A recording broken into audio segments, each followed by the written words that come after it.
suspense, action, Victorian horror, Gothic horror. These words which I use here are to describe only one monolithic game, and that game is Bloodborne.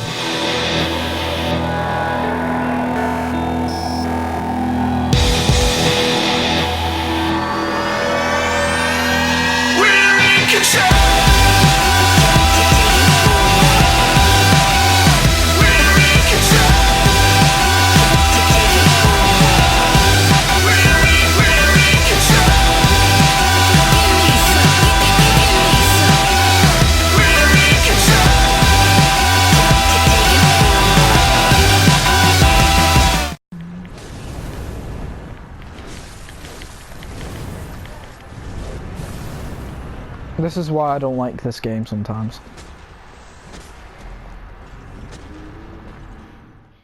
Bloodborne is a game set in the Victorian times and based off Victorian and Gothic horror.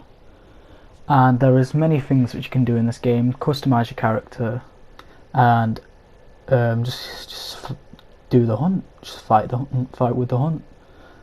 And with 3 multiple endings, it will always draw you in. And you have to figure out the lore through the items you even get, which I find really nice. And if you do have cutscenes, the cutscenes in this game are beautiful. Let me just show you. Oh, yeah. Hell.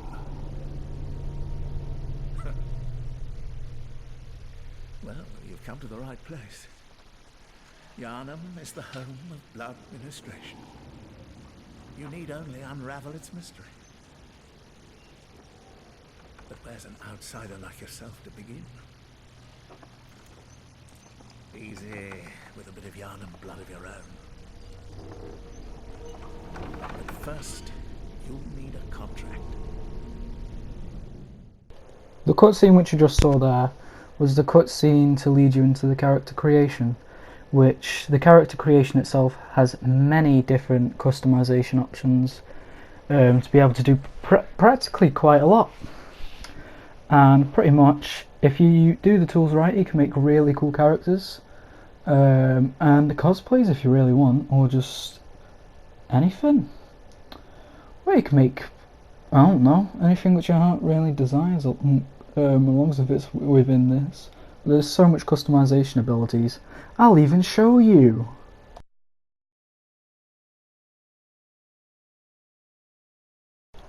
As you can see, I made a burn victim. Yeah, it's pretty nice, ain't it?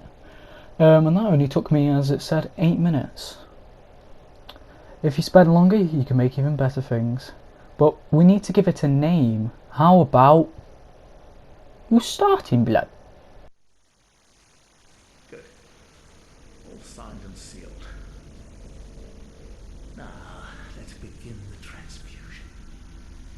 Oh, don't you worry. Whatever happens, you may think it all a mere bad dream.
yourself a hunter. So when you start the game, after you get through those cutscenes, you get put in Yosefi's clinic and then you fight this wolf. But just once you get past that, you get put in such a beautiful area. The scenery all around is so nice, and it's the start of the game, and it's beautiful. It's just magnificent. It's one of the best starting places in any game I've seen. And I know I seem to be overreacting about a game, but still, I'll just show you some pictures of it.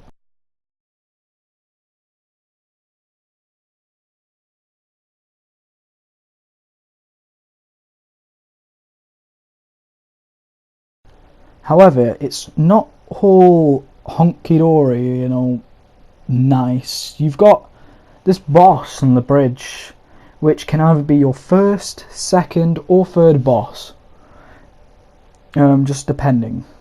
And you need to beat this boss to be able to progress to the third or fourth boss, depending on whether or not you fight this optional boss. But you need to fight those optional bosses if you're trying to get the chalices, which are important to be able to get the platinum. But if you don't really want to, because a lot of people do say it's platinum the chalices. Anyway, onto the boss. Pretty much the boss, I love it. It's probably in my, I would say, top 5 really of my favourite bosses. And pretty much just the way it enters is so nice and just sick, really. It's amazing because it jumps off a bridge, and the first time I saw that, I actually got terrified. I genuinely screamed. But, in the end, I did face it. I did practically die 10 times, and then I beat it.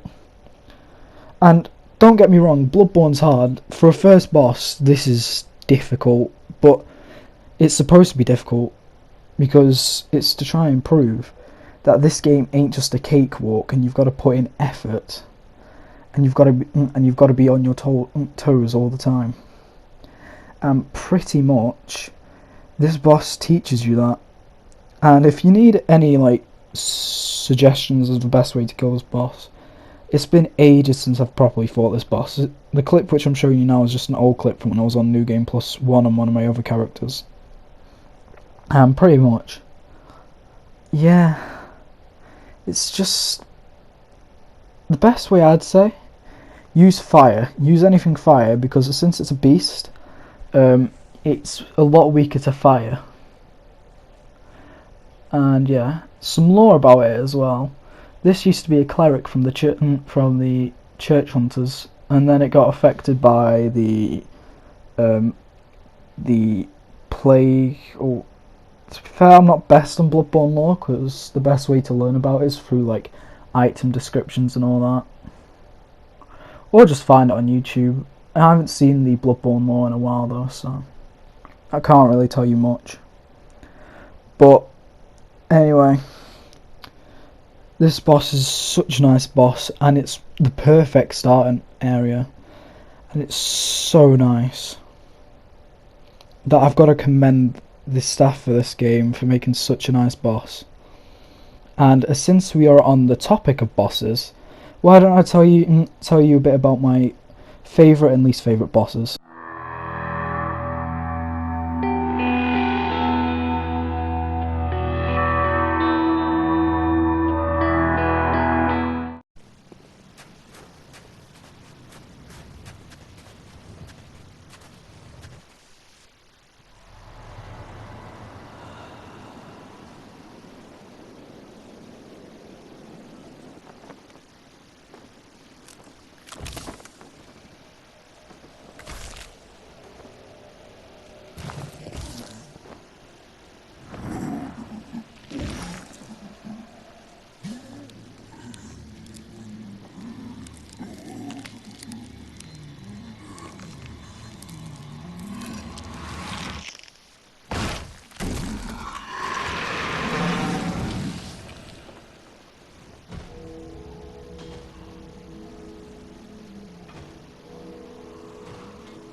So, Martyr Lugarius. From that cutscene alone, you must be able to understand why I love this boss so much. The cutscenes are beautiful for this boss, and his design, it's amazing. A bit of lore for you, by the way. He was the leader of the martyrs, the executioners, and they invaded Canehurst Castle, which is where we're at, and then he, basically, what he had to do is sit, when they raided it, they had to block out the Queen so no more people, Canehurstian people, could, yeah, I just made that word up actually, Canehurstians. So the Canehurst people, no one can be turned into one of her subjects. So what he did is that he sat on the throne with the Crown of Illusion and hid the Canehurst Queen away from everyone, so then no one could get to her, and he's been guarding it ever since, until you, the hunter, come and kill Martyr Lugarius. And I know he's trying to stop an evil, but you gotta do what you gotta do. How else are you supposed to see them waifus, you know? How else are you supposed to see that blood waifu, you know? I'm joking. Calm your shit, I'm not that weird. Anyway, let's get in to his attack patterns. For the first phase, since there's 2 phases for this fight, what he does is that he just used 2 attacks. He used the Executioner Gloves, like soul things, except with a much bigger like spread, probably about 9 of those souls. And then he uses a orb of souls to throw at you, which is his big attack, which then I would suggest trying to get in as much damage as you can when he charges up that attack. And when he's transforming into his second stage, he'll do a massive AoE attack with his scythe when he stabs it into the ground, as you saw. And then he has quite a few attacks. He drops the magic and just uses his sword, and pretty much what he does is that he has a slash attack, he has a sword combo attack with a bunch of slashes, he just has a normal sword combo, a sword stab, a scythe swipe, and a swipe combo. He has a attack where it creates a bunch of swords clouds, and what happens is that they'll rain down on you unless you destroy the sword, and they'll keep raining down on you. And then he has an attack where he can fly into the sky and then hit you. And by the way, when he does that attack, you won't be able to lock on, so you've just got to wait and be able to lock on as soon as you realise he's coming down, and then dodge that way. And the other move is where he just glides to you and tries swiping you. And the best way to beat this boss is, for the first stage, just wait for him to do the giant orb attack and then just get as much damage in as possible and then dodge it. Oh yeah, I forgot about another move for the first stage. He has also this move where if you get close, he'll just set a massive soul bubble thing where it just explodes, trying to get you out of his way. And then, yeah.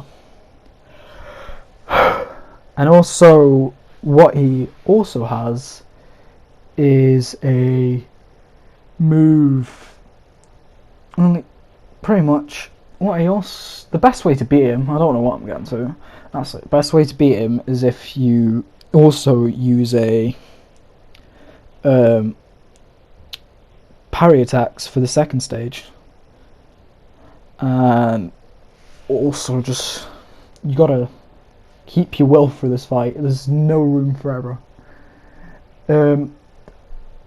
You can't do much mistakes in this fight, especially for the first stage. You've got to at least try and dodge as much as possible, and I mean as much as possible. Don't want to get hit, don't want to waste those healing items. And yeah, Also, I just love this boss so much. He's got such a beautiful design, like with the skulls and the crowns and all that. And the reason why he has that crown is to hide the queen, as I said. And I'll show you that interaction now with the queen. And yeah, this is basically the interaction. She just talks to you, and I just decided to get a screenshot and actually record it. Pretty much what she does is that you're able to just be able to just join the Canehurst people. I don't remember what they're called, it's been ages since I've actually done it. But pretty much with that, you get armour, a really nice sword, the Shikage blade. Shikage? Chimichanchage? I don't know. But in the end, I've just got to say this boss is amazing, and I just like the area around it. And when you meet the queen, it's got such a nice aesthetic, like something which you'd imagine a queen to have. And well, of course she is a queen, but so much more. And yeah, you can just betray her by giving. There's a spare letter on the table which you can give to one of the executioners, and then he can finally kill her, and then he kills himself. But then you can bring her back by fighting one of the bosses, so it's not really that much of a loss. But now let's get on to my least favourite boss.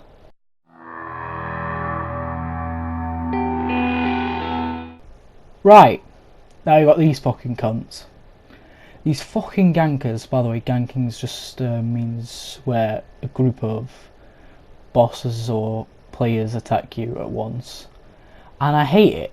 I hate this boss to all fibre of my bodies hate this boss. I don't like doing it. I can only do it with a teammate as well, which is what annoys me. I can't do it solo.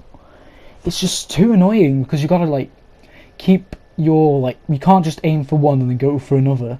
You need to try and keep them all at a level health so that you can defeat them all as soon as possible after they go into the second stage, which they use just really annoyingly. I hate it. I refuse to ever do this boss, and this is the only thing which is stopping me from completing the game on New Game Plus 1. The rest of the bosses are quite simple, but these twats, I hate it. I don't like doing this boss. I would rather I don't know what I'd rather do, but my god, I'd do anything but not fight this boss. I get smacked up by KSI if it doesn't mean I have to do this boss. And I can't really tell you the best way to beat him, because I can't beat him myself.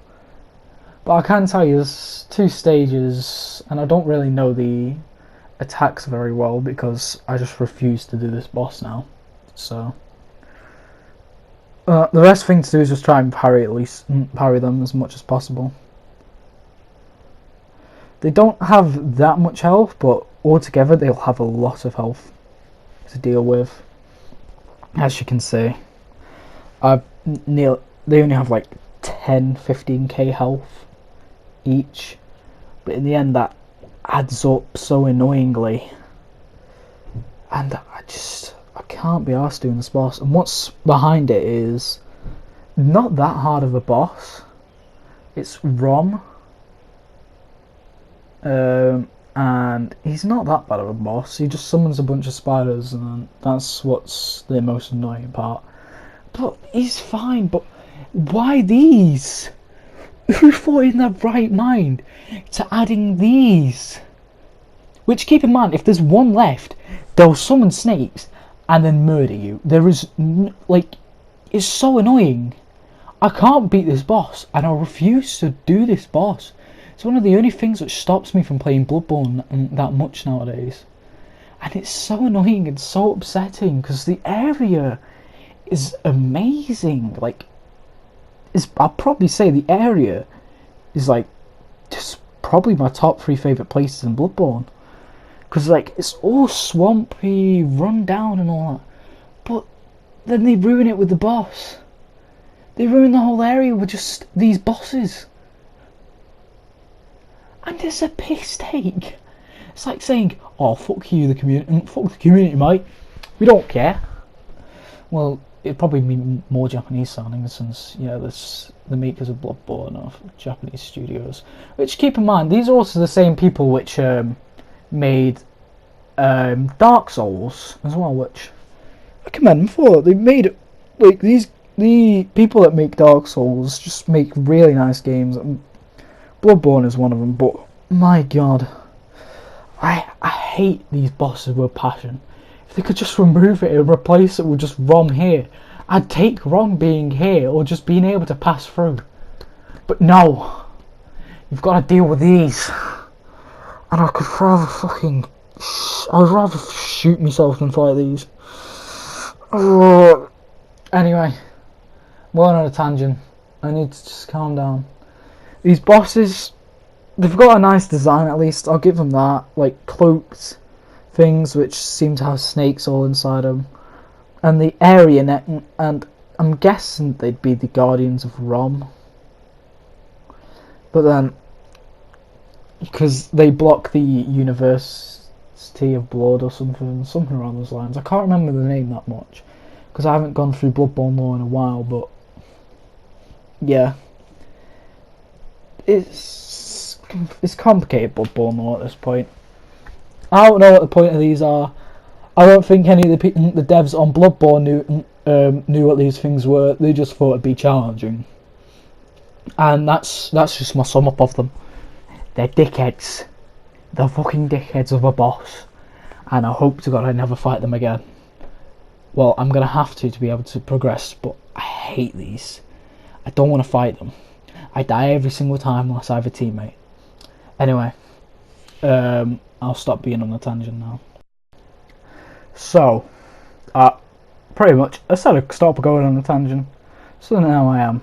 I'm going to end the video here. This was a massive project, and I'm so happy that I've got it done now. This project has taken me up to about 4 weeks, and I'm so glad to get this done. I'm going to have to take a break after this, but yeah. Sorry about taking a break, but I've just worked myself out from this project, and I'm so glad I got it done. It may not seem like much, but to me this is my proudest joy. Compare it to other YouTubers though, I'm not really the best. I don't really have the best equipment or anything, but I try my best to make everything just seem nice. Try and make it nice to watch. But in the end,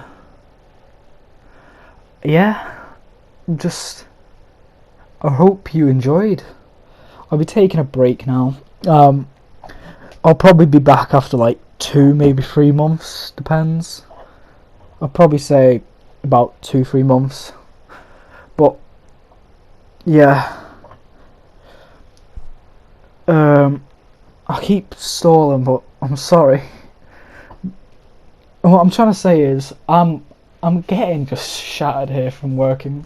Working on this video has made me tired as hell. But now I've got it done. I really hope you enjoy it. This has been a massive project from me. And yeah. I just hope that you enjoyed it. That's all I've got to say now. So this has been Aaron Daniels saying out. Peace. Now I'll see you in like 2 to 3 months.